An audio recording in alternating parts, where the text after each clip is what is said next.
Check this out, guys. This how Chinese paper lantern was assembled. Chinese lanterns are decorative lanterns that originated in China and are typically made of paper or silk with a bamboo or wire frame. They are often associated with festivals and celebrations, especially the Chinese New Year. Chinese lanterns come in many shapes and sizes, from small handheld lanterns to large lanterns that can be several meters in diameter.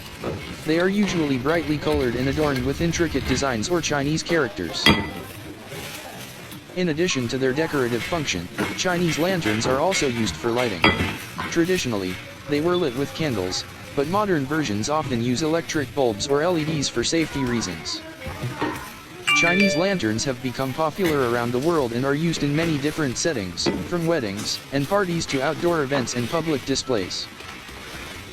They are a symbol of Chinese culture and are often seen as a way to bring good luck and prosperity.